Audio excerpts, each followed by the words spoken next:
Hello besties, welcome back to filmy story line. ಇವತ್ತು ನಾವು ರೀಸೆಂಟಾಗಿ ಮಲಯಾಳಂನಲ್ಲಿ ರಿಲೀಸ್ ಆಗಿರೋಂಥ ಮಲಯಾಳಿ ಫ್ರಮ್ ಇಂಡಿಯಾ ಅನ್ನೋ ಸೂಪರ್ಬ್ ಆಗಿರೋವಂಥ ಮೂವಿನ ಎಕ್ಸ್ಪ್ಲೈನ್ ಮಾಡ್ತಾ ಇದ್ದೀನಿ. ಮೂವಿ ಅಂತೂ ಸಖತ್ ಇಂಟ್ರೆಸ್ಟಿಂಗ್ ಆಗಿದೆ. ಮೂವಿ ಎಕ್ಸ್ಪ್ಲನೇಷನ್ ಕಡೆಗೆ ಹೋಗೋಕ್ಕೂ ಮುಂಚೆ ಆದರೂ ಹೊಸದಾಗಿ ಚಾನಲ್ನ ವಿಸಿಟ್ ಮಾಡಿದರೆ ಸಬ್ಸ್ಕ್ರೈಬ್ ಮಾಡಿಕೊಂಡು ಸಪೋರ್ಟ್ ಮಾಡಿ. ಐ ಹೋಪ್ ನಿಮಗೆ ವಿಡಿಯೋ ಇಷ್ಟ ಆಗುತ್ತೆ ಅಂತ ಅಂದ್ಕೊಳ್ತೀನಿ. ಸೊ ಲೈಕ್ ಮಾಡೋದನ್ನ ಮರಿಬೇಡಿ. ಹಾಗೆಯೇ ವಿಡಿಯೋ ಹೇಗೆ ಬಂದಿದೆ ಅನ್ನೋದನ್ನು ಕಮೆಂಟ್ ಮಾಡಿ ತಿಳಿಸಿ. ನಿಮ್ಮ ಲೈಕು, ಶೇರು, ಕಮೆಂಟ್ಸು ನನಗೆ ತುಂಬಾ ಇಂಪಾರ್ಟೆಂಟು. ಸೊ ತುಂಬ ಜನ ವಿಡಿಯೋಸ್ ನೋಡ್ತಾ ಇದ್ರು ಕೂಡ ಸಬ್ಸ್ಕ್ರೈಬ್ ಮಾಡ್ಕೊಳ್ತಾ ಇಲ್ಲ. ವಿತ್ ಸ್ಮೈಲ್ ಒಂದು ಸಬ್ಸ್ಕ್ರೈಬ್ ಮಾಡಿಕೊಂಡು ವಿಡಿಯೋನ ಮುಂದುವರಿಸಿ. ಇನ್ಯಾಕೆ ತಡ, ಬನ್ನಿ ವಿಡಿಯೋ ಸ್ಟಾರ್ಟ್ ಮಾಡೋಣ. Let's begin the video.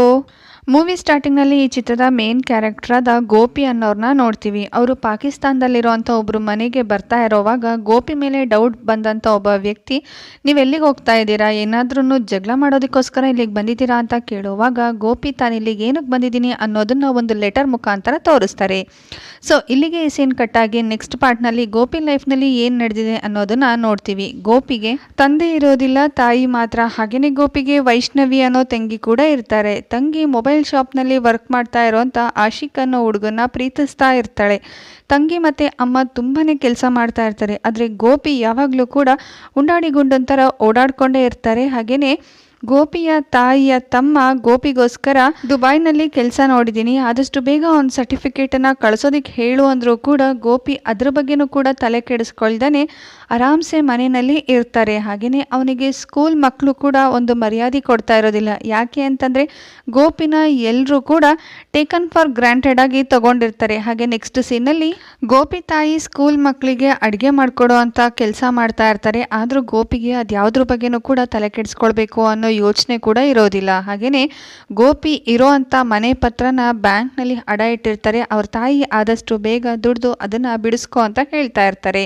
Gopi ಯಾವಾಗಲೂ ಕೂಡ ಮೇಕ್ ಇನ್ ಇಂಡಿಯಾ ಅಂತ ಹೇಳ್ತಾ ಇರ್ತಾರೆ. ಅವ್ರಿಗೆ ನಮ್ಮ ದೇಶ ಬಿಟ್ಟು ಹೊರಗೋಗಿ ದುಡಿಯುವಂಥ ಯಾವ ಆಸಕ್ತಿ ಕೂಡ ಇರೋದಿಲ್ಲ. ಅಷ್ಟು ಮಾತ್ರ ಅಲ್ಲದೆ ದುಡಿಯೋದ್ರ ಬದಲಾಗಿ ಸದ್ಯದಲ್ಲೇ ಎಲೆಕ್ಷನ್ ಇರೋದ್ರಿಂದ ಅದ್ರ ಪ್ರಚಾರಕ್ಕೋಸ್ಕರನೇ ಓಡಾಡ್ತಾ ಇರ್ತಾರೆ. ಹಾಗೆಯೇ ಗೋಪಿ ಊರಿನಲ್ಲೇ ಇರೋವಂಥ ಕೃಷ್ಣ ಅನ್ನೋ ಹುಡುಗಿನ ತುಂಬಾನೇ ಪ್ರೀತಿಸ್ತಾ ಇರ್ತಾರೆ. ಇದು ಒನ್ ಸೈಡ್ ಲವ್ ಆಗಿರತ್ತೆ. ಹಾಗೆಯೇ ಗೋಪಿಗೆ ಮಲ್ಗೋಷ ಅನ್ನೋ ಒಬ್ಬ ಫ್ರೆಂಡ್ ಕೂಡ ಇರ್ತಾನೆ. ಗೋಪಿ ಎಲ್ಲೇ ಹೋದ್ರು ಎಲ್ಲೇ ಬಂದರೂ ಕೂಡ ಮಲ್ಗೋಷ ಅವನ ಹಿಂದೆನೇ ಇರ್ತಾನೆ. ಈಗಿರುವಾಗಲೇ ಒಂದು ದಿವಸ ಗೋಪಿ ತಾಯಿ ಬಸ್ನಲ್ಲಿ ಬರೋವಾಗ ಅವ್ರ ಮಗನ ಜಾತಕದ ಬಗ್ಗೆ ವಿಚಾರಿಸೋವಾಗ ಆ ಜಾತಕ ಹೇಳ್ತಿದ್ದಂಥ ಹೆಂಗಸು, ನಿನ್ನ ಮಗನಿಗೆ ತುಂಬಾ ದೊಡ್ಡ ಗಂಡಾಂತರ ಇದೆ, ಸದ್ಯದಲ್ಲೇ ಆ ಸುಳಿನಲ್ಲಿ ಸಿಗಾಕೊಳ್ಳೋ ಅಂಥ ಚಾನ್ಸಸ್ ಕೂಡ ತುಂಬಾ ಇದೆ, ಆದಷ್ಟು ಅವನನ್ನ ಜಾಗರೂಕತೆಯಿಂದ ನೋಡ್ಕೊ, ತೊಂದರೆ ಅನ್ನೋದು ಅವನ ಬೆನ್ನ ಹಿಂದೆನೇ ಇದೆ ಅಂತ ಹೇಳೋವಾಗ ನಮ್ಗಿಲ್ಲಿ ಮಲ್ಗೋಷನ ತೋರಿಸ್ತಾರೆ. ಗೋಪಿಗೆ ದೊಡ್ಡ ಗಂಡಾಂತರ ಅಂತಂದರೆ ಅದು ಅವನ ಬೆಸ್ಟ್ ಫ್ರೆಂಡ್ ಮಲ್ಗೋಷನ ಬಿಟ್ಟರೆ ಬೇರೆ ಯಾರೂ ಇಲ್ಲ ಅನ್ನೋದು ನಮಗೆಲ್ಲ ಅರ್ಥ ಆಗುತ್ತೆ. ಹಾಗೆಯೇ ಗೋಪಿಗೆ ಕ್ರಿಕೆಟ್ ಆಡೋದು ಅಂದರೆ ತುಂಬಾ ಇಷ್ಟ ಇರುತ್ತೆ. ಹೀಗಿರುವಾಗಲೇ ಒಂದು ದಿವಸ ಗ್ರೌಂಡಲ್ಲಿ ಕ್ರಿಕೆಟ್ ಆಡೋವಾಗ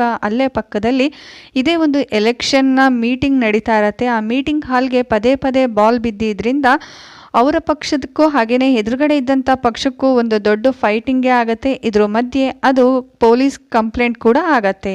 ಕೇರಳದಲ್ಲಿ 3 ಪಕ್ಷಗಳು ನಡೆಸ್ತಾ ಇರ್ತಾರೆ, JDP, RJSP, ICP ಅಂತ. ಗೋಪಿ ತುಂಬಾನೇ ಪ್ರಚಾರ ಮಾಡ್ತಾ ಇದ್ದಂಥ ಪಕ್ಷ ಅಂತಂದರೆ RGSP ಪಕ್ಷ ಆಗಿರುತ್ತೆ.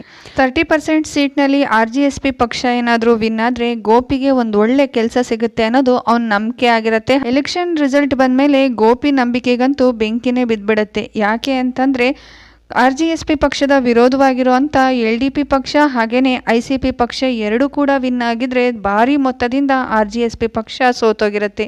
ಇದರಿಂದ ಗೋಪಿಗಂತೂ ತುಂಬಾ ಬೇಜಾರಾಗುತ್ತೆ. ಹಾಗೆ ನೆಕ್ಸ್ಟ್ ಸೀನ್ನಲ್ಲಿ ನಾವು ಉಮಾ ಅನ್ನೋರನ್ನ ನೋಡ್ತೀವಿ. ಉಮಾ ಗೋಪಿ ಇದ್ದಂಥ ಮನೆಯ ಪಕ್ಕದಲ್ಲೇ ಇರ್ತಾರೆ. ಅವ್ರ ಮಗ ಸಮೀರ್ ಹೊರದೇಶದಲ್ಲಿ ಕೆಲಸ ಮಾಡ್ತಾ ಇರ್ತಾರೆ. ಇದನ್ನ ನೋಡಿದಂಥ ಗೋಪಿರ್ ತಾಯಿಗಂತೂ ತುಂಬಾ ಖುಷಿ ಆಗ್ತಾ ಇರುತ್ತೆ. ಜವಾಬ್ದಾರಿಯಿಂದ ಅವ್ನು ಕೆಲಸ ಮಾಡ್ತಾ ಇದ್ದಾನೆ, ನನ್ನ ಮಗ ಇನ್ನೂ ಕೂಡ ಉಂಡಾಡಿ ಗುಂಡೊಂಥರ ಮನೆಯಲ್ಲೇ ಇದಾನಲ್ಲ ಅಂತ. ಅವತ್ತಿನ ದಿವಸ ರಾತ್ರಿನೇ India versus Pakistan final match ನಡೀತಾ ಇರುತ್ತೆ. ಅನ್ಫಾರ್ಚುನೇಟ್ಲಿ ಈ ಮ್ಯಾಚ್ನಲ್ಲಿ ಇಂಡಿಯಾ ಸೋತೋಗ್ಬಿಡತ್ತೆ. ಅದೇ ಊರಿನಲ್ಲಿ ಇದ್ದಂಥ ಮುಸ್ಲಿಮ್ಸ್ ಮಕ್ಕಳುಗಳು ಪಟಾಕಿ ಹಚ್ಚೋದಕ್ಕೆ ಸ್ಟಾರ್ಟ್ ಮಾಡ್ತಾರೆ. ಇದನ್ನ ನೋಡಿದಂಥ ಕೆಲವ್ರಿಗಂತೂ ತುಂಬಾನೇ ಕೋಪ ಬರುತ್ತೆ. ಇಂಡಿಯಾದಲ್ಲಿ ಇದ್ಕೊಂಡು ಪಾಕಿಸ್ತಾನ್ ಗೆದ್ದಿದ್ದಕ್ಕೆ ಪಟಾಕಿ ಹಚ್ತಾ ಇದಾರಲ್ಲ ಅಂತ ಕೋಪ ಮಾಡ್ಕೊಳ್ತಾ ಇರೋವಾಗ್ಲೇನೆ ಗೋಪಿಯ ಫ್ರೆಂಡ್ ಆಗಿರೋ ಅಂತ ಮಲ್ಗೋಷ, ಗೋಪಿಗಂತೂ ಮಲ್ಗೋಷ ಏನ್ ಎಡವಟ್ ಮಾಡ್ಬೋದು ಅನ್ನೋದ್ರ ಯಾವುದರ ಅರಿವು ಕೂಡ ಇರೋದಿಲ್ಲ. ನೆಮ್ಮದಿಯಾಗಿ ಮನೆಯಲ್ಲಿ ಊಟ ಮಾಡ್ತಾ ಇರ್ತಾನೆ. ಮಲ್ಗೋಶ ಕರಿತಾ ಇದ್ದಂಗೆ ಊಟನೂ ಕೂಡ ಅರ್ಧಕ್ಕೆ ಬಿಟ್ಟು ಪಟಾಕಿ ಹಚ್ಚದಂತವ್ರ ಮನೆ ಹತ್ರ ಬರ್ತಾರೆ. ಆಗ್ಲೇ ನಮ್ಗೆ ಇನ್ನೋಸೆಂಟ್ ಆಗಿರುವಂತ ಇಬ್ರು ಮಕ್ಕಳನ್ನ ಕೂಡ ತೋರಿಸ್ತಾರೆ. ಏನ್ ವಿಷಯ ಅನ್ನೋದು ಮುಂದೆ ಗೊತ್ತಾಗತ್ತೆ. ಅವ್ರ ಮನೆ ಹತ್ರ ಬಂದಂತ ಮಲ್ಗೋಶ ಗೋಪಿಗೆ ಯಾವೊಂದ ಇಂಟು ಕೂಡ ಕೊಡ್ದಾನೆ ಅವನ ಕೈನಲ್ಲಿ ಒಂದು ಪೆಟ್ರೋಲ್ ತುಂಬಿರುವಂತ ಬಾಟಲ್ಗೆ ಬೆಂಕಿ ಹಚ್ಚಿ ಸೀದಾ ಪಟಾಕಿ ಹಚ್ಚದಂತವ್ರ ಮನೆಗೆ ಎಸೆದ್ ಬಿಡ್ತಾನೆ. ಇದರಿಂದ ಇಬ್ರು ವ್ಯಕ್ತಿಗಳ ದೇಹಕ್ಕೂ ಕೂಡ ಬೆಂಕಿ ಹತ್ಕೊಂಡ್ಬಿಡತ್ತೆ. ಹಾಗೇನೆ ಅಲ್ಲಿಂದ ಓಡೋವಾಗ ತಗೊಂಡ್ ಬಂದಂತ ಬೈಕ್ನ ಸ್ಟಾರ್ಟ್ ಮಾಡೋಕ್ ಹೋದ್ರು ಕೂಡ ಬೈಕ್ ಸ್ಟಾರ್ಟ್ ಆಗೋದಿಲ್ಲ. ಬೆಂಕಿ ಹಚ್ಚದವರು ಇವರೇ ಅನ್ನೋದು ಅಲ್ಲಿದ್ದಂತ ಸಮುದಾಯಕ್ಕೆ ಗೊತ್ತಾಗತ್ತೆ. ಹಾಗೇನೆ ಇವರಿಬ್ರು ಬಚ್ಚಿಟ್ಕೊಳ್ತಾರೆ. ಆದ್ರೂ ಕೂಡ ಏನು ಪ್ರಯೋಜನ ಆಗೋದಿಲ್ಲ. ನೆಕ್ಸ್ಟ್ ಡೇ ಮಾರ್ನಿಂಗ್ ಬೈಕ್ ಅಲ್ಲೇ ಬಿಟ್ಟಿದ್ರಿಂದ ಮಲ್ಗೋಶನ ತಂದೆ ಕೂಡ ಅರೆಸ್ಟ್ ಆಗ್ತಾರೆ. ರಾಜಕೀಯ ಪಕ್ಷದವರೆಲ್ಲರೂ ಕೂಡ ಅವ್ರವ್ರ ಬೇಳೆ ಬೇಯಿಸ್ಕೊಳ್ಳೋದಕ್ಕೆ ಸ್ಟಾರ್ಟ್ ಮಾಡ್ತಾರೆ. ಹಾಗೇನೆ ಊರಿನಲ್ಲಿ ಒಂದು ಎಷ್ಟು ದೊಡ್ಡ ಗಲಾಟೆ ನಡೆಯೋದಕ್ಕೆ ಸ್ಟಾರ್ಟ್ ಆಗುತ್ತೆ ಅಂತಂದ್ರೆ ಮಿಲಿಟರಿ ಅವ್ರನ್ನಾಗಿರ್ಬೋದು ಹಾಗೇನೆ ಪೊಲೀಸ್ನವ್ರನ್ನೆಲ್ಲರೂ ಕೂಡ ಈ ಒಂದು ಗಲಾಟೆನ ತಡೆಯೋದಕ್ಕೆ ಆ ಊರಿಗೆ ಕರೆಸ್ತಾರೆ. ಹಾಗೇನೆ ಇದೊಂದು ದೊಡ್ಡ ಇಶ್ಯೂ ಆಗಿ ಎಲ್ಲ ನ್ಯೂಸ್ ಚಾನೆಲ್ಸ್ ಅಲ್ಲೂ ಕೂಡ ಬರೋದಕ್ಕೆ ಸ್ಟಾರ್ಟ್ ಆಗಿರತ್ತೆ. ಸೊ ಇದು ದೊಡ್ಡ ಇಶ್ಯೂ ಆಗಿರೋದ್ರಿಂದ ಪಟಾಕಿ ಹಚ್ಚದಂತ ಸಮುದಾಯಕ್ಕೆ ಸೇರಿದಂತ ಮಕ್ಕಳನ್ನ ಕರೆದು ವಿಚಾರಣೆ ಮಾಡ್ತಾ ಇರ್ತಾರೆ. ಅವ್ರ ಪೇರೆಂಟ್ಸ್ಗಳು ಕೂಡ ಆಚೆ ನಿಂತ್ಕೊಂಡು ನನ್ನ ಮಕ್ಳದೇನು ತಪ್ಪಿಲ್ಲ, ಅವ್ರನ್ನ ಮಾತ್ರ ಯಾಕೆ ಕರ್ಕೊಂಡೋಗಿ ವಿಚಾರಣೆ ನಡೆಸ್ತಾ ಇದ್ದೀರಾ ಅಂತ ಕೇಳೋವಾಗ್ಲೇನೆ ಸ್ಟೇಷನ್ಗೆ ಒಂದು ತಂದೆ ಹಾಗೆ ಮಗ ಬರ್ತಾರೆ. ಬಂದಂತ ತಂದೆ ಇವ್ರಿಗೆ ಪಟಾಕಿ ಕೊಟ್ಟಿದ್ದು ನನ್ನ ಮಗನೇ, ಇದರಲ್ಲಿ ಇವ್ರ ತಪ್ಪೇನೂ ಇಲ್ಲ, ಇವರಿಬ್ರು ಕೂಡ ಕಳಿಸ್ಬಿಡಿ ಅಂತ ಹೇಳ್ತಾರೆ. ಸೊ ಇನ್ಸ್ಪೆಕ್ಟರ್ಗೂ ಕೂಡ ಏನ್ ನಡೆದಿದೆ ಅಂತ ಗೊತ್ತಾಗತ್ತೆ. ಹಾಗೆ ನೆಕ್ಸ್ಟ್ ಸೀನ್ ನಲ್ಲಿ ನಾವು ನೋಡ್ತೀವಿ ಈ ಒಂದು ಇನ್ಸಿಡೆಂಟ್ ದೊಡ್ಡ ಇಶ್ಯೂ ಆಗಿ ಕೋಮುಗಲಭೆ ನಡೀತಾ ಇರೋದ್ರಿಂದ ಮುಖ್ಯಮಂತ್ರಿಗಳು ಜಿಲ್ಲಾ ಕಲೆಕ್ಟರ್ ಆಗಿರುವಂತ ಸುಚಿನ್ ಬಾಬು IAS ಅವ್ರಿಗೆ ಶಾಂತಿ ಸಭೆ ನಡೆಸೋದಕ್ಕೆ ಹೇಳಿರ್ತಾರೆ. ಅದಕ್ಕೋಸ್ಕರ ಎರಡು ಸಮುದಾಯದವ್ರನ್ನು ಕೂಡ ಕಾಂಪ್ರಮೈಸ್ ಮಾಡಿಸ್ಲಿಕ್ಕೋಸ್ಕರ IAS ಆಫೀಸರ್ ಕರ್ಸಿರ್ತಾರೆ. ಹಾಗೇನೆ ಪಟಾಕಿ ಹಚ್ಚಿದ್ದು ಏತಕ್ಕೋಸ್ಕರ ಅಂತ ಕೂಡ ಹೇಳೋದಕ್ಕೆ ಸ್ಟಾರ್ಟ್ ಮಾಡ್ತಾರೆ. ಜಯಕೃಷ್ಣ ಅನ್ನೋರು ಅವರ 12 ವರ್ಷದ ಮಗನ್ಗೆ ದೀಪಾವಳಿ ದಿವಸ ಪಟಾಕಿ ಹಚ್ಚಲಿಕ್ಕೋಸ್ಕರ ತಂದ್ಕೊಟ್ಟಿರ್ತಾರೆ. ಅನ್ಫಾರ್ಚುನೇಟ್ಲಿ ಅವತ್ತಿನ ದಿವಸ ಮಧ್ಯಾಹ್ನನೇ ಅವರಮ್ಮ ತೀರೋದ್ರಿಂದ ಈ ಪಟಾಕಿ ಹಚ್ಚೋ ಅಂತದ್ದು ನೆಕ್ಸ್ಟ್ 2-3 ಡೇಸ್ಗೆ ಮುಂದೆ ಹೋಗ್ಬಿಡತ್ತೆ. ಅವತ್ತಿನ ದಿವಸನೇ ಇಂಡಿಯಾ ಪಾಕಿಸ್ತಾನ್ ಮ್ಯಾಚ್ ಕೂಡ ಇರುತ್ತೆ. ಸೊ ಇದು ಮಕ್ಕಳಿಗೆ ಗೊತ್ತಿರೋದಿಲ್ಲ. ಜಯಕೃಷ್ಣನ್ ಅವ್ರ ಮಗ ಪಕ್ಕದ ಮನೇಲಿದ್ದಂಥ ಸಮಾದ್ ಅವ್ರ ಮಕ್ಕಳು ಜೊತೆಗೆ ಪಟಾಕಿ ಹಚ್ಚೋದಕ್ಕೆ ಸ್ಟಾರ್ಟ್ ಮಾಡಿರ್ತಾರೆ. ಅವ್ರ ಮಕ್ಕಳಿಗೆ ಇಂಡಿಯಾ ಪಾಕಿಸ್ತಾನ್ ಬೇರೆ ಬೇರೆ, ಪಾಕಿಸ್ತಾನ್ ಗೆದ್ದಿದ್ದಕ್ಕೆ ಪಟಾಕಿ ಹಚ್ಚಬೇಕು, ಇದು ಯಾವುದು ಕೂಡ ಗೊತ್ತಿಲ್ಲ ಅಂತ ತುಂಬ ಸಮಾಧಾನವಾಗಿ IAS ಆಫೀಸರ್ ಹೇಳಿದ್ರು ಕೂಡ ಅಲ್ಲಿರೋರು ಕೇಳದೆ ಇದ್ದಾಗ ಕಪಾಳ ಮೋಕ್ಷ ಮಾಡಿ ಅವರೆಲ್ಲರೂ ಕೂಡ ಸ್ವಲ್ಪ ಮಟ್ಟಿಗೆ ಕೂಲ್ ಮಾಡ್ತಾರೆ. ಹಾಗೆ ನೆಕ್ಸ್ಟ್ ಸೀನಲ್ಲಿ ಆಲ್ರೆಡಿ ಬಚ್ಚಿಟ್ಕೊಂಡಿದ್ದಂಥ ಗೋಪಿನ ನೋಡ್ಲಿಕ್ಕೆ ಅಂತ ಬಂದಂತ ಅವ್ರ ಅಮ್ಮನ್ಗಂತೂ ತುಂಬಾನೇ ಕೋಪ ಬಂದಿರತ್ತೆ. ಗೋಪಿ ಇದೇ ಊರ್ನಲ್ಲಿದ್ರೆ ಅವ್ನಿಗೇನಾದ್ರೂ ಹೆಚ್ಚು ಕಮ್ಮಿ ಆಗ್ಬೋದು ಅನ್ಕೊಂಡಂತ ಗೋಪಿ ತಾಯಿ ಹಾಗೆ ಅವ್ರ ಅಂಕಲ್ ಇಬ್ರು ಕೂಡ ಗೋಪಿನ ಯಾವುದಾದ್ರೂ ಹೊರದೇಶಕ್ಕೆ ಕಳಿಸ್ಬಿಡೋಣ, ಆಗ ಎಲ್ಲದೂ ಕೂಡ ಸ್ವಲ್ಪ ಕೂಲ್ ಆದಮೇಲೆ ಅವನನ್ನ ಮತ್ತೆ ವಾಪಸ್ ಕರೆಸ್ಕೊಂಡ್ರೆ ಆಯಿತು ಅಂತ ಯೋಚನೆ ಮಾಡ್ತಾರೆ. ಆದರೆ ಗೋಪಿಗೆ ಅವನ ಫ್ರೆಂಡ್ ಮಲ್ಗೋಶ ಅದೇ ಯೋಚನೆ ಆಗಿರುತ್ತೆ. ಇದನ್ನು ನೋಡಿದಂಥ ಅವರಮ್ಮ ಮಲ್ಗೋಶ ಚಿಂತೆ ನಿನಗೆ ಯಾಕೆ ಅಂತ ಹೇಳ್ತಾರೆ. ಹಾಗೆಯೇ ಅವತ್ತಿನ ದಿವಸ ರಾತ್ರಿನೇ ಮಲ್ಗೋಶ ಮೇಲೆ ಕೆಲವೊಂದು ದುಷ್ಕರ್ಮಿಗಳು ಆಕ್ರಮಣ ಮಾಡ್ತಾರೆ. ಇದರಿಂದ ಮಲ್ಗೋಶಗೆ ತುಂಬಾ ಸೀರಿಯಸ್ ಆಗಿ ICUನಲ್ಲಿ ಅಡ್ಮಿಟ್ ಆಗುವಂಥ ಪರಿಸ್ಥಿತಿನೂ ಕೂಡ ಬರುತ್ತೆ. ಇದರಿಂದಾನೇ ಹೇಳೋದು ಮಾಡಿದುಣ್ಣೋ ಮಾರಾಯ ಅಂತ. ಹಾಗೆ ನೆಕ್ಸ್ಟ್ ಸೀನಲ್ಲಿ ಗೋಪಿನ ತುಂಬ ಕಷ್ಟಪಟ್ಟು ಕನ್ವಿನ್ಸ್ ಮಾಡಿದಂಥ ಅವ್ರ ಅಂಕಲ್ ದುಬೈನಲ್ಲಿ ನಿನಗೋಸ್ಕರ ಒಂದು ಸೂಪರ್ವೈಸರ್ ಕೆಲಸ ಇದೆ ಅಂತ ಹೇಳಿ ದುಬೈಗೆ ಕಷ್ಟಪಟ್ಟು ಕ್ಲೀನ್ ಶೇವ್ ಎಲ್ಲ ಮಾಡಿಸಿ ಕಳಿಸ್ತಾರೆ. ಹಾಗೆಯೇ ದುಬೈನಲ್ಲಿ ಮೋಮೋ ಅನ್ನೋ ಡ್ರೈವರ್ ಗೋಪಿಗೋಸ್ಕರ ಒಂದು ಚಾಟ್ ಇಟ್ಕೊಂಡು ವೆಯ್ಟ್ ಮಾಡ್ತಾ ಇರ್ತಾರೆ. ಮೋಮೋಗೆ ಇವನೇ ಗೋಪಿ ಅಂತ ಗೊತ್ತಾಗ್ತಾ ಇದ್ದಂಗೆ ಹಿಂದೆ ಮುಂದೆ ಏನೋ ನೋಡ್ದಾನೆ ಗೋಪಿ ಲೆಗೇಜ್ನೆಲ್ಲ ಅವನ ತಗೊಂಡ್ಬಂದಿರೋ ಅಂಥ ಜೀಪ್ಗೆ ಹಾಕ್ಕೊಳ್ತಾನೆ. ಹಾಗೆಯೇ ಏರ್ಪೋರ್ಟಿಂದ ಹೊರಗೆ ಬಂದಂಥ ಗೋಪಿ ದುಬೈನಲ್ಲಿರುವಂಥ ಬಿಲ್ಡಿಂಗ್ಸ್ ಎಲ್ಲವುದು ನೋಡಿ ಆಹಾ ಎಂಥ ಸ್ವರ್ಗ, ನಾನು ಇಷ್ಟು ದಿವಸ ತಗೊಂಡ್ಬಿಟ್ನಲ್ಲಪ್ಪ ಇಲ್ಲಿಗೆ ಬರೋದಕ್ಕೆ ಅಂತ ಅನ್ಕೊಳ್ಳೋದಕ್ಕೆ ಸ್ಟಾರ್ಟ್ ಮಾಡ್ತಾರೆ. ಹಾಗೆ ಗೋಪಿ ಒಬ್ಬ ಮಲಯಾಳಿ ಅಂತ ಮೋಮೋಗೆ ಗೊತ್ತಾಗಿದ್ರಿಂದ ಗೋಪಿಗೋಸ್ಕರ ಒಂದು ಮಲಯಾಳಂ ಸಾಂಗ್ನೇ ಪ್ಲೇ ಮಾಡೋದಕ್ಕೆ ಸ್ಟಾರ್ಟ್ ಮಾಡ್ತಾರೆ. ಮೋಮೋಗೆ ಗೋಪಿ ಲ್ಯಾಂಗ್ವೇಜ್ ಬರ್ದಿದ್ರು ಕೂಡ ಅವರಿಬ್ಬರು ಮಧ್ಯೆ ಇಂಗ್ಲಿಷ್ನಲ್ಲಿ ಕಮ್ಯುನಿಕೇಶನ್ ಆಗ್ತಾ ಇರತ್ತೆ. ಸಾಂಗ್ ಕೇಳ್ತಾ ಗೋಪಿ ಜೀಪ್ನಲ್ಲೇ ನಿದ್ರೆ ಮಾಡಿಬಿಡ್ತಾರೆ. ಆದರೆ ಮೋಮೋ ಗೋಪಿನ ಸೀದಾ ಒಂದು ಡೆಸರ್ಟ್ ಇರೋ ಅಂಥ ಏರಿಯಾಗೆ ಕರ್ಕೊಂಡು ಹೋಗ್ತಾರೆ. ಎಲ್ಲಿ ನೋಡಿದ್ರು ಕೂಡ ಬರೀ ಮರಳುಗಾಡೆನೆ. ಗೋಪಿಗೆ ಎಚ್ಚರ ಆಗಿ ಸುತ್ತಮುತ್ತ ನೋಡ್ತಿದ್ದಂಗೆ ಫುಲ್ ಗಾಬರಿ ಆಗ್ಬಿಡ್ತಾರೆ. ಏನಪ್ಪ ಇದು ಮೋಮೋ ಇದೆಲ್ಲಿ ಕರ್ಕೊಂಡು ಬಂದು ಬಿಟ್ಟ ಅಂತ ಕೇಳೋದಕ್ಕೆ ಸ್ಟಾರ್ಟ್ ಮಾಡ್ತಾರೆ. ಮೋಮೋ ಮಾತ್ರ ಯಾವೊಂದು ಪ್ರಶ್ನೆಗೂ ಕೂಡ ಉತ್ತರ ಕೊಡ್ದಾನೆ ಅವ್ನ ಲಗೇಜ್ನ ತಗೊಂಡೋಗಿ ಸೀದಾ ಒಂದು ಗೇಟಿಂದ ಒಳಗಡೆ ಇಡ್ತಾನೆ. ಸೊ ಗೋಪಿ ಕೂಡ ಜೀಪಿಂದ ಕೆಳಗಿಳಿದು ಅವ್ನ ಲಗೇಜ್ ತಗೊಂಡು ಬರ್ಲಿಕ್ಕೆ ಅಂತ ಗೇಟಿಂದ ಒಳಗೆ ಬರ್ತಾ ಇದ್ದಂಗೆನೆ ಮೋಮೋ ಗೇಟಿಂದ ಆಚೆ ಹೋಗಿ ಲಾಕ್ ಮಾಡ್ತಾನೆ. ಹಾಗೆ ಗೋಪಿ ಹತ್ತೋವಾಗ ಆಫೀಸಿಗೆ ಹೋಗ್ತಾ ಇದ್ದೀವಿ ಅಲ್ವಾ ಅಂತ ಕೇಳಿದ್ದನ್ನ ಕೇಳಿಸ್ಕೊಂಡಂತ ಮೋಮೋ ಇದೇ ನೀನು ವರ್ಕ್ ಮಾಡಬೇಕಾಗಿರೋ ಅಂತ ಆಫೀಸ್ ಅಂತ ಜೋರಾಗಿ ನಗಾಡ್ಕೊಂಡು ಅಲ್ಲಿಂದ ಹೊರಟೋಗ್ತಾನೆ. ಹಾಗೇನೆ ನಾವು ನೋಡ್ತೀವಿ ಈಗ ಗೋಪಿ ಈಗ ವರ್ಕ್ ಮಾಡ್ಲಿಕ್ಕೆ ಅಂತ ಹೋಗ್ತಿರೋ ಅಂತ ಪ್ಲೇಸಿಗೆ ಗೋಪಿಗಿಂತ ಮುಂಚೆನೆ ಮತ್ತೊಬ್ಬ ವ್ಯಕ್ತಿಯಲ್ಲಿ ವರ್ಕ್ ಮಾಡ್ತಾ ಇರ್ತಾನೆ. ಅವನ ಹೆಸರು ಜಲಾಲ್ ಬಿನ್ ಉಮೀರ್ ಪಾಕಿಸ್ತಾನದವನು ಅಂತ. ಹಾಗೆ ಇದು ಗೋಪಿಗೆ ಗೊತ್ತಾಗ್ತಿದ್ದಂಗೆ ದೊಡ್ಡ ಶಾಕೇ ಆಗೋಗುತ್ತೆ. ಕೇವಲ ಒಂದು ಕ್ರಿಕೆಟ್ ಮ್ಯಾಚ್ಗೋಸ್ಕರ ಹೊಡೆದಾಡ್ತಾ ಇದ್ದಂಥ ಗೋಪಿ ಇವಾಗ ಪಾಕಿಸ್ತಾನಿ ವ್ಯಕ್ತಿ ಜೊತೆಗೆ ಹೇಗಪ್ಪ ಕೆಲಸ ಮಾಡೋದು ಅಂದ್ಕೊಳ್ಳೋದಕ್ಕೆ ಸ್ಟಾರ್ಟ್ ಮಾಡ್ತಾನೆ. ಹಾಗೆ ಹೇಗಾದರೂ ಸರಿ ಇಲ್ಲಿಂದ ಆದಷ್ಟು ಬೇಗ ತಪ್ಪಿಸ್ಕೊಂಡು ಹೋಗಬೇಕು ಅಂತಲೂ ಕೂಡ ಅಂದ್ಕೊಳ್ತಾನೆ. ಅವನ ಅಂಕಲ್ಗೆ ಫೋನ್ ಮಾಡಿ ಎಂಥ ಕಡೆ ಕೆಲಸ ನೋಡಿದ್ದೀರಾ ಅಂತ ಬೈಯೋವಾಗ, ನಿನಗೆ ಸಿಕ್ಕಂಥ ಒಂದು ಮಾರ್ಕ್ಸ್ ಮೇಲೆ ಇನ್ನೆಲ್ಲಿ ಕೆಲಸ ಮಾಡೋಕ್ಕಾಗುತ್ತೆ, ನೀನೇ ಅಲ್ಲಿಗೆ ಸೂಪರ್ವೈಸರ್ ಅಂತ ಹೇಳಿ ಕನ್ವಿನ್ಸ್ ಮಾಡ್ತಾರೆ. ಇದರಿಂದ ಗೋಪಿಗೂ ಕೂಡ ತುಂಬಾ ಬೇಜಾರಾಗುತ್ತೆ. ಅವತ್ತಿನ ದಿವಸ ರಾತ್ರಿನೇ ಜಲಾಲ್ ಅವ್ರಿಗೋಸ್ಕರ ಅಡುಗೆ ಮಾಡಿದ್ಯಾ ಅಂತ ಗೋಪಿಗೆ ಕೇಳೋವಾಗ, ಗೋಪಿನೂ ಕೂಡ ಇಷ್ಟು ದಿವಸ ಅವನ ಮನೆಯಲ್ಲಿ ಉಂಡಾಡಿ ಗುಂಡನ್ ಥರನೇ ಬೆಳೆದಿರ್ತಾನೆ. ಅಡುಗೆ ಮಾಡೋದು ಹೇಗೆ ಅನ್ನೋ ಗಂಧಗಾಳಿನೂ ಕೂಡ ಗೊತ್ತಿರೋದಿಲ್ಲ. ಆದರೆ ಜಲಾಲ್ಗೂ ಕೂಡ ಅಡುಗೆ ಮಾಡೋದು ಹೇಗೆ ಅನ್ನೋದು ಗೊತ್ತೇ ಇರೋದಿಲ್ಲ. ನಾನು 1 ವಾರ ಟೀ ಮಾಡೋದು ಹೇಗೆ ಅಂತ ಕಲ್ತ್ಕೊಂಡಿದ್ದೀನಿ, ನನಗೆ ಮಾಡೋಕ್ಕೆ ಬರೋದು ಬರೀ ಟೀ ಮಾತ್ರ. ಈಗೇನಾದರೂ ನೀನು ನನಗೆ ಅಡುಗೆ ಮಾಡ್ಕೊಡ್ಲಿಲ್ಲ ಅಂತಂದರೆ ನಿನ್ನ ತಲೆ ಹೊಡೆದಾಕ್ಬಿಡ್ತೀನಿ ಅಂತೆಲ್ಲ ಹೇಳೋವಾಗ, ಬೇರೆ ದಾರಿ ಇಲ್ದೇ ಗೋಪಿ ಅವ್ರ ಅಮ್ಮನಿಗೆ ಫೋನ್ ಮಾಡಿ ಎಗ್ ಕರಿ ಹೇಗೆ ಮಾಡೋದು ಅಂತ ಕೇಳಿಕೊಂಡು ಫೈನಲಿ ಎಗ್ ಕರಿ ಥರ ಇರೋವಂಥ ಒಂದು ಸಾಂಬಾರನ್ನು ಕೂಡ ಮಾಡಿ ಜಲಾಲ್ಗೆ ಬಡಿಸ್ತಾರೆ. ಮೊದಲನೇ ತುತ್ತು ತಿಂದಂಥ ಜಲಾಲ್ ಹೋಗಿ ವಾಮಿಟ್ ಮಾಡ್ಕೊಳ್ಳೋದಕ್ಕೆ ಸ್ಟಾರ್ಟ್ ಮಾಡ್ತಾರೆ. ಈ ಸೀನಂತೂ ಸಖತ್ ಫನ್ನಿ ಆಗಿದೆ. ಹಾಗೆಯೇ ನೆಕ್ಸ್ಟ್ ಸೀನಲ್ಲಿ ಜಲಾಲ್ನ ಗೋಪಿನ ಕರ್ಕೊಂಡು ಅವನ ರೂಮಲ್ಲೇ ಮಲಗಿಸ್ಕೊಳ್ಳೋದಕ್ಕೆ ಕರ್ಕೊಂಡು ಹೋಗ್ತಾನೆ. ಹಾಗೆಯೇ ಗೋಪಿ ಹಾಗೆ ಜಲಾಲ್ ಇಬ್ಬರು ಕೂಡ ರೂಮಿಗೆ ಬರ್ತಾ ಇದ್ದಂಗೆ ಗೋಪಿ ಎಲ್ಲೂ ಕೂಡ ಹೋಗಬಾರ್ದು ಅನ್ನೋ ಉದ್ದೇಶದಿಂದನೋ ಏನು ಆ ರೂಮ್ನ ಲಾಕ್ ಮಾಡಿದಂಥ ಜಲಾಲ್ ಬೀಗ ಕೂಡ ಹಾಕ್ತಾನೆ. ಈ ರೀತಿ ಬೀಗ ಹಾಕಿದ್ದನ್ನು ನೋಡಿದಂಥ ಗೋಪಿ ಜಲಾಲ್ ಮೇಲೆ ಬೇರೆ ರೀತಿ ತಪ್ಪು ತಿಳ್ಕೊಳ್ಳೋದಕ್ಕೆ ಸ್ಟಾರ್ಟ್ ಮಾಡ್ತಾನೆ. ಇದನ್ನು ನೋಡಿದಂಥ ಜಲಾಲ್ ಡರ್ಟಿ ಮೈಂಡ್ ಅಂತ ಹೇಳಿ ಹೋಗಿ ಮಂಚದ ಮೇಲೆ ಮಲ್ಕೊಳ್ತಾನೆ. ಈ ರೀತಿ ಮಲಗಿರೋವಾಗ್ಲೇ ಗೋಪಿಗೆ ಇಷ್ಟು ದಿವಸ ICUನಲ್ಲಿ ಅಡ್ಮಿಟ್ ಆಗಿದ್ದಂಥ ಗೋಪಿ ಫ್ರೆಂಡು ಫೋನ್ ಮಾಡ್ತಾನೆ. ಮಲ್ಗೋಶಿಂದ ಕಾಲ್ ಬರ್ತಾ ಇದ್ದಂಗೆ ಗೋಪಿಗಂತೂ ಸಖತ್ ಖುಷಿ ಆಗುತ್ತೆ. ಹಾಗೆ ಮಲ್ಗೋಶ್ ಹತ್ರ ತಾನು ಎಂಥ ಪರಿಸ್ಥಿತಿನಲ್ಲಿ ಸಿಗಾಕೊಂಡಿದ್ದೀನಿ ಅನ್ನೋದನ್ನು ಕೂಡ ವಿವರಿಸ್ತಾನೆ. ಇದನ್ನು ಕೇಳಿಸ್ಕೊಂಡಂಥ ಮಲ್ಗೋಶು ಅಲ್ಲಿ ಚಾಕು ಗಿಕ್ಕು ಏನಾದರೂ ಇದ್ದರೆ ತೊಗೊಂಡು ಅವನಿಗೆ ಚುಚ್ಬಿಟ್ಟು ಅಲ್ಲಿಂದ ತಪ್ಪಿಸ್ಕೊಂಡು ಬಂದ್ಬಿಡು ಅಂತ ಒಂದು ಡರ್ಟಿ ಐಡಿಯಾ ಕೊಡ್ತಾನೆ. ಸೊ ಈ ರೀತಿ ಮಲ್ಗೋಶ್ ಮಾತಾಡ್ತಾ ಇರೋವಾಗ್ಲೇ ಹಾಸ್ಪಿಟಲ್ನಲ್ಲಿ ಇದ್ದಂಥ ನರ್ಸ್ಗಳು ಫೋನ್ ಇಟ್ಕೊಂಡಿದ್ಯಾ ಅಂತ ಹೇಳಿ ಕಿತ್ಕೊಬಿಡ್ತಾರೆ. ಹಾಗೆಯೇ ಗೋಪಿ ಇದ್ದಂಥ ಪ್ಲೇಸ್ನಲ್ಲಿ ಜಲಾಲ್ ಕಂಪ್ಲೀಟಾಗಿ ಅವನ ಕೈಲಿ ಕೆಲಸ ತೆಗೆಸ್ಕೊಳ್ತಾ ಇರ್ತಾನೆ. ಗೋಪಿಗೆ ಇದರಿಂದ ಅಂತೂ ಸಖತ್ ಬೇಸೆತ್ತೋಗಿರುತ್ತೆ. ಹಾಗೆಯೇ ಜಲಾಲ್ ಹತ್ರ ಒಂದು ಟ್ರಂಕ್ ಇರುತ್ತೆ. ಆ ಟ್ರಂಕನ್ನು ಯಾವಾಗಲೂ ಕೂಡ ಜಲಾಲ್ ಲಾಕ್ ಮಾಡಿಟ್ಟಿರ್ತಾರೆ. ಯಾವುದೇ ಕಾರಣಕ್ಕೂ ಗೋಪಿಗೆ ಅದನ್ನು ಓಪನ್ ಮಾಡಬೇಡ ಅಂತ ಇನ್ಸ್ಟ್ರಕ್ಷನ್ ಕೊಡ್ತಾನೆ ಇರ್ತಾನೆ.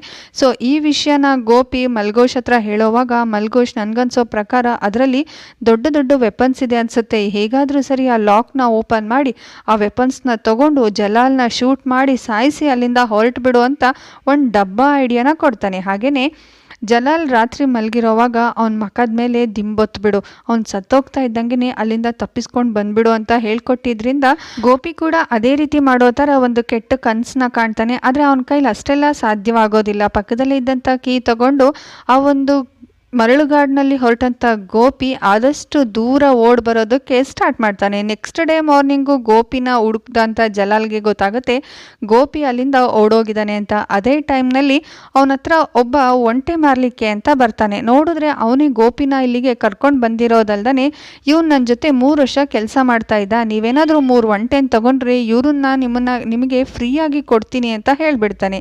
ಗೋಪಿ ಮುಖ ನೋಡ್ತಾ ಇದ್ದಂಗೆ ಜಲಾಲ್ಗೆ ಎಲ್ಲ ಅರ್ಥ ಆಗುತ್ತೆ. ಇಷ್ಟು ದಿವಸ ಇವನು ನನ್ನ ಹತ್ರನೇ ಕೆಲಸ ಮಾಡ್ತಿದ್ದವನು, ಸುಳ್ಳು ಹೇಳ್ತೀಯ ಅಂತ ಹೇಳಿ ಒಂಟೆ ಮಾರ್ಲಿಕ್ಕೆ ಬಂದಂಥ ವ್ಯಕ್ತಿನ ಅಲ್ಲಿಂದ ಓಡಿಸ್ತಾನೆ. ಆಗಲೇ ಗೋಪಿ ಒಳಗೆ ಬಂದು ಜಲಾಲ್ ಇಲ್ಲದೆ ಇರೋದ್ರಿಂದ ಆ ಟ್ರಂಕನ್ನು ಓಪನ್ ಮಾಡೋದಕ್ಕೆ ಟ್ರೈ ಮಾಡ್ತಾನೆ. ಈ ವಿಷಯ ಜಲಾಲ್ಗೆ ಗೊತ್ತಾಗ್ತಾ ಇದ್ದಂಗೆ ಗೋಪಿದು ಕುತ್ತಿಗೆ ಇಸ್ಕೋದಕ್ಕೆ ಸ್ಟಾರ್ಟ್ ಮಾಡ್ತಾರೆ, ಬರೀ ಅವನಿಗೆ ಎದುರಿಸೋಕ್ಕೋಸ್ಕರ ಅಷ್ಟೇ. ಆದರೆ ಗೋಪಿ ಅನ್ಕಾನ್ಷಿಯಸ್ ಆಗಿ ಬಿದ್ದೋಗ್ಬಿಡ್ತಾನೆ.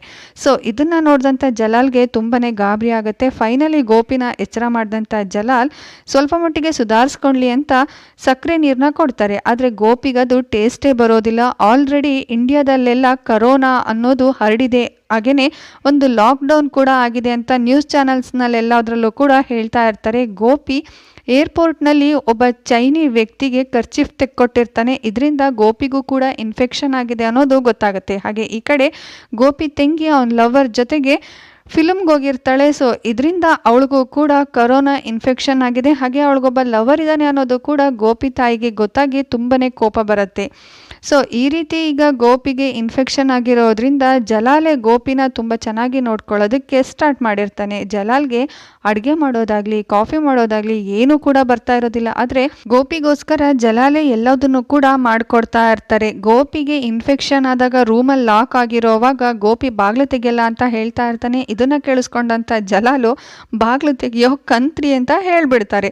ಸೊ ಈ ಮೂವಿ ಕನ್ನಡಕ್ಕೂ ಕೂಡ ಡಬ್ ಆಗಿದೆ. ಕನ್ನಡದಲ್ಲಿ ಈ ರೀತಿ ಜಲಾಲ್ ಹೇಳಿದ್ನ ಕೇಳಿಸ್ಕೊಂಡಂಥ ಗೋಪಿಗೆ ಗೊತ್ತಾಗುತ್ತೆ ಜಲಾಲ್ಗೂ ಕೂಡ ಮಲಯಾಳಂ ಬರುತ್ತೆ ಅಂತ. ಹಾಗೆಯೇ ಜಲಾಲ್ಗೆ ಯಾಕೆ ಮಲಯಾಳಂ ವ್ಯಕ್ತಿಗಳು ಕಂಡ್ರೆ ಸಿಟ್ಟು ಅಂತಂದರೆ, ಇದಕ್ಕೆ ಮುಂಚೆ ಮಲಯಾಳಂ ವ್ಯಕ್ತಿ ಒಬ್ಬ ಇಲ್ಲಿ ಕೆಲಸ ಮಾಡ್ತಾ ಇರ್ತಾನೆ. ಹೇಳ್ದೆ ಕೇಳ್ದೆ ಜಲಾಲ್ ಹತ್ರ ಇದ್ದಂಥ ದುಡ್ಡು ಅಷ್ಟನ್ನು ಕೂಡ ಹೊತ್ಕೊಂಡು ಹೋಗಿದ್ರಿಂದ ಜಲಾಲ್ಗೆ ಮಲಯಾಳಂ ವ್ಯಕ್ತಿಗಳು ಕಂಡ್ರೆ ತುಂಬಾ ಕೋಪ ಇರುತ್ತೆ ಅನ್ನೋದು ಗೊತ್ತಾಗತ್ತೆ. ಹಾಗೆಯೇ ಜಲಾಲ್ಗೆ ಕ್ರಿಕೆಟ್ ಆಡೋದು ಅಂದರೆ ಸಖತ್ ಇಷ್ಟ ಆಗಿರುತ್ತೆ. ಹಾಗೆ ಗೋಪಿಗೂ ಕೂಡ ಕ್ರಿಕೆಟ್ ಅಂದರೆ ತುಂಬಾ ಇಷ್ಟ ಆಗಿರುತ್ತೆ. ಸೊ ಜಲಾಲ್ ಇಷ್ಟು ಚೆನ್ನಾಗಿ ನೋಡ್ಕೊಳ್ತಾ ಇರೋದನ್ನ ನೋಡಿದಂಥ ಗೋಪಿಗಂತೂ ಇಷ್ಟು ದಿವಸ ಇದ್ದಂಥ ಜಲಾಲ್ ಮೇಲಿನ ಒಪಿನಿಯನ್ನು ಕಂಪ್ಲೀಟಾಗಿ 14 ಡೇಸ್ನಲ್ಲಿ ಚೇಂಜ್ ಆಗಿರುತ್ತೆ. ಹಾಗೆಯೇ ಸದ್ಯಕ್ಕೆ ಇವಾಗ ಸುಧಾರಿಸ್ಕೊಂಡಂಥ ಗೋಪಿ ಜಲಾಲ್ ಜೊತೆಗೆ ಕ್ರಿಕೆಟ್ ಆಡೋದಕ್ಕೆ ಸ್ಟಾರ್ಟ್ ಮಾಡ್ತಾರೆ. ಸೊ ಇದರಿಂದ ಗೋಪಿ ಹಾಗೆ ಜಲಾಲ್ ಮಧ್ಯೆ ಇದ್ದಂಥ ಹುಸಿ ಮುನ್ಸು ಹೋಗಿ ಅವರಿಬ್ಬರು ಕೂಡ ಸ್ವಲ್ಪನೇ ಅಡ್ಜಸ್ಟ್ ಆಗೋದಕ್ಕೆ ಸ್ಟಾರ್ಟ್ ಆಗಿರ್ತಾರೆ. ಅವತ್ತಿನ ದಿವಸ ರಾತ್ರಿ ಗೋಪಿ ಹಾಗೆ ಜಲಾಲ್ ಇಬ್ರು ಕೂಡ ಮಾತಾಡ್ತಾ ಇರೋವಾಗ ಅವರಿದ್ದಂಥ ಪ್ಲೇಸಿಗೆ ಕೆಲವೊಂದಿಷ್ಟು ಕಾರ್ಗಳು ಬರೋದಕ್ಕೆ ಸ್ಟಾರ್ಟ್ ಆಗುತ್ತೆ. ಇದನ್ನ ನೋಡಿದಂಥ ಜಲಾಲ್ ಗೋಪಿನ ಅಲ್ಲಿಂದ ಕಳಿಸಿ ಒಂದು ರೂಮ್ನಲ್ಲಿ ಬಚ್ಚಿಟ್ಕೊಳ್ಳೋದಕ್ಕೆ ಹೇಳ್ತಾರೆ. ಹಾಗೆ ಆ ಪ್ಲೇಸಿಗೆ ಬಂದಿರೋದು ಬೇರೆ ಯಾರು ಅಲ್ಲ, ಆ ಪ್ಲೇಸ್ನ ಓನರ್ನ ತಮ್ಮ ಆಗಿರ್ತಾರೆ. ಅಣ್ಣ ತಮ್ಮಂದ್ರ ಮಧ್ಯೆ ಜಗಳ ಇದ್ದಿದ್ರಿಂದ ಇವ್ರನ್ನ ಹೇಗಾದ್ರೂ ಸರಿ ಓಡಿಸ್ಬೇಕು ಅಂತ ನೋಡ್ತಾ ಇರೋವಾಗ್ಲೇನೆ ಜಲಾಲ್ಗೆ ಬಂದಂಥವ್ರು ತುಂಬಾನೇ ಹೊಡೆಯೋದಕ್ಕೆ ಸ್ಟಾರ್ಟ್ ಮಾಡ್ತಾರೆ. ಹಾಗೇನೆ ಆ ಥರ ಹೊಡಿತಾ ಇರುವಾಗ್ಲೇನೆ ಅಲ್ಲಿಗೆ ಬಂದಂಥ ಗೋಪಿ ತುಂಬಾ ಕಷ್ಟಪಟ್ಟು ಜಲಾಲ್ನ ಅವರಿಂದ ಕಾಪಾಡ್ತಾರೆ. ನೆಕ್ಸ್ಟ್ ಸೀನ್ನಲ್ಲಿ ನಾವು ನೋಡ್ತೀವಿ ಜಲಾಲ್ ಹಬ್ಬದ ದಿವಸ ಉಪವಾಸ ಮಾಡ್ತಾ ಇರ್ತಾರೆ. ಹಾಗೆ ಉಪವಾಸ ಮುರಿಯೋ ಸಮಯ ಆಯಿತು, ಆದಷ್ಟು ಬೇಗ ಊಟ ಮಾಡೋಣ, ಒಟ್ಟಿಗೆ ಕುತ್ಕೊಂಡು ಬಾ ಅಂತ ಕರಿತಾ ಇರುವಾಗ್ಲೇನೆ ಗೋಪಿ ತಾಯಿ ಗೋಪಿಗೆ ಕಾಲ್ ಮಾಡ್ತಾರೆ. ಪಕ್ಕದ ಮನೇಲಿದ್ದಂಥ ಉಮಾ ಅವರ ಮಗ ICSಗೆ ಸೇರ್ಕೊಂಡಿದ್ದಾನೆ ಅನ್ಸುತ್ತೆ. ಒಂದು ವಾರದಿಂದನೂ ಕೂಡ ಅವನೆಲ್ಲೂ ಕಾಣಿಸ್ತಾ ಇಲ್ಲ. ಅವನನ್ನು ಹಿಡಿಯೋದಕ್ಕೋಸ್ಕರ ತುಂಬ ಜನ ಪೊಲೀಸವ್ರು ಇಲ್ಲಿಗೆ ಬಂದಿದ್ದಾರೆ. ಹೋಗ್ಲಿ ನಾನಾದರೂ ಅವ್ರನ್ನ ಮಾತಾಡಿಸಿ ಸಮಾಧಾನ ಮಾಡೋಣ ಅಂತಂದರೆ ಇಲ್ಲಿ ತುಂಬ ಜನ ಪೊಲೀಸವ್ರು ಇರೋದ್ರಿಂದ ಅದು ಕೂಡ ಆಗ್ತಾ ಇಲ್ಲ ಅಂತ ಹೇಳ್ತಾರೆ. ಇದನ್ನ ಕೇಳಿಸ್ಕೊಂಡಂಥ ಗೋಪಿಗೆ ತುಂಬಾನೇ ಕೋಪ ಬಂದು ಜಲಾಲ್ ಹತ್ರ ಬಂದು, ಒಬ್ಬ ಹೋಗಿದ್ದಾನೆ ಸ್ವರ್ಗದ ರಾಜ್ಯ ಕಟ್ತೀನಿ ಅಂತ ಹೇಳಿ, ಕಣ್ಣಿಲ್ದೇ ಇರೋ ಅಂತ ಅಮ್ಮನ್ನೇ ನೋಡ್ಕೊಳ್ದೇ ಇರೋನು ಏನು ಸ್ವರ್ಗದ ರಾಜ್ಯ ಕಟ್ತಾನೆ, ನೀವು ಈ ಥರ ಎಲ್ಲ ಮಾಡಿ ಉಪವಾಸ ದೇವ್ರು ಅಂತ ಎಲ್ಲ ಮಾಡಿದ್ರೆ ದೇವ್ರು ನಿಮಗೆ ಒಳ್ಳೇದು ಮಾಡ್ತಾನ ಅಂತ ಕೇಳ್ತಾ ಇರೋವಾಗ್ಲೇನೆ ಜಲಾಲ್ ಲೈಫ್ನಲ್ಲಿ ಏನು ನಡೆದಿದೆ ಅಂತ ಫ್ಲಾಶ್ ಬ್ಯಾಕ್ನ ತೋರಿಸ್ತಾರೆ. ಜಲಾಲ್ಗೆ ಅಮೀರ್ ಹಾಗೆ ದುವಾ ಅನ್ನೋ ಮಕ್ಳಿರ್ತಾರೆ. ಅಮೀರ್ಗೂ ಕೂಡ ಬ್ಯಾಟ್ಸ್ಮನ್ ಆಗಬೇಕು ಅಂತ ತುಂಬಾನೇ ಇಷ್ಟ ಇರುತ್ತೆ. ಹಾಗೇನೆ ಜಲಾಲ್ ಅವರಿಬ್ರು ಕೂಡ ಸ್ಕೂಲ್ಗೆ ಓದಲಿಕ್ಕೆ ಅಂತ ಕಳಿಸ್ತಾ ಇರ್ತಾರೆ. ಈಗಿರುವಾಗ್ಲೇನೆ ಸ್ಕೂಲ್ಗೆ ಹೋಗ್ತಾ ಇದ್ದಂಥ ಬಸ್ ಮೇಲೆ ಬಾಂಬ್ ಹಾಕಿರ್ತಾರೆ. ಯಾಕೆ ಅಂತಂದ್ರೆ ಹೆಣ್ಮಕ್ಳನ್ನ ಸ್ಕೂಲ್ಗೆ ಕಳಿಸ್ಬಾರ್ದು ಅಂತ ಹೇಳೋಂಥ ಧಾರ್ಮಿಕ ಒಂದು ಮೂಢನಂಬಿಕೆ ಇರೋಂಥ ವ್ಯಕ್ತಿಗಳು ಈ ರೀತಿ ಬಾಂಬ್ ಹಾಕಿದ್ರಿಂದ ಕಳ್ಕೊಂಡಿದ್ದು ಜಲಾಲ್. ಅವನು ತುಂಬಾನೇ ಪ್ರೀತಿಸ್ತಾ ಇದ್ದಂಥ ಮಗನ್ನ.